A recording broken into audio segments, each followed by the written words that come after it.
Alors effectivement, c'est un peu la différence avec les autres personnes qui sont ici. Nous, on vient pas du tout du secteur agricole.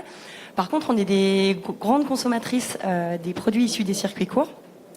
Et notre idée est venue de là, en fait. On a réalisé que dans tous ces circuits courts, le point commun, c'est qu'il y avait beaucoup de contraintes pour le consommateur. Et donc, on s'est un petit peu posé la question de pourquoi il y avait ces contraintes de choix de produits, de délai de livraison, de coûts, souvent des coûts de livraison d'ailleurs.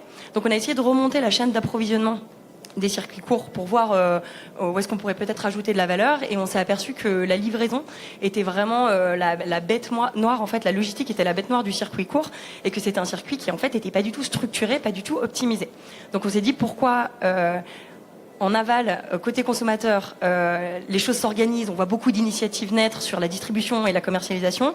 Et pourquoi cette organisation et cette mutualisation n'existe pas en amont du côté des producteurs? Et c'est là qu'est née l'idée de la charrette, de mutualiser en fait les flux déjà existants entre producteurs, avec comme principe de réalité que les producteurs qui vendent en circuit court livrent souvent eux-mêmes la marchandise. Et donc on s'est dit, si jamais il y avait une intelligence là-dessus, autour de tous les flux qui existent déjà, de la capacité qui est disponible, des retours à vide, etc., si on optimisait ça, on aurait déjà en fait beaucoup plus de possibilités de développer des circuits courts et de rendre un peu de liberté aux producteurs qui distribuent aujourd'hui en circuit court, de leur rendre du temps libre en fait sur la partie distrib.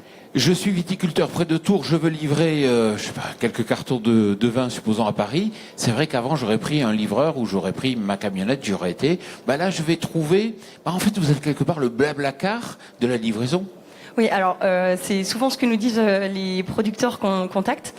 C'est vrai dans la mesure où c'est un peu du covoiturage de produits de producteurs, donc c'est exactement ça, c'est-à-dire que c'est un peu un lieu de rencontre, la plateforme, les producteurs se rencontrent sur la plateforme et décident que leurs produits vont faire un bout de chemin ensemble, ils ne sont pas obligés d'aller du point A jusqu'au point B, ils peuvent aussi s'arrêter au point au milieu ou même se rencontrer avant. La différence, c'est que on se rémunère pas, on prend pas de commission en fait sur leur parcours, donc ça c'est une vraie différence avec Blablacar, c'est-à-dire que tout est libre et tout est gratuit et ça n'engage à rien, c'est-à-dire que là où Blablacar, la personne qui poste son trajet est un peu obligé de le réaliser, sinon tout le monde est déçu.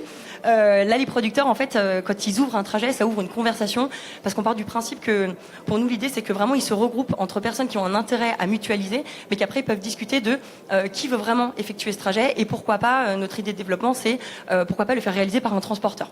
Oui, mais pas de prix payé, pas de commission pour vous.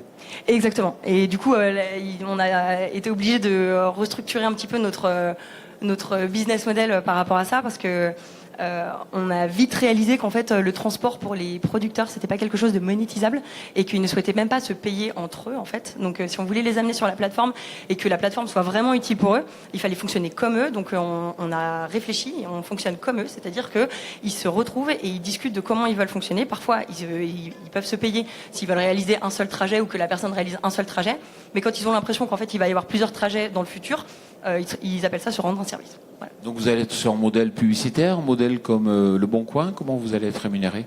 On va sur un modèle pour l'instant de faire entrer des offres de professionnels, surtout des transporteurs et pourquoi pas aussi des distributeurs, qui seront pas en fait sur la communauté. La communauté reste vraiment une communauté de producteurs. Il y a un vrai filtre à l'entrée pour que la confiance puisse vraiment s'établir.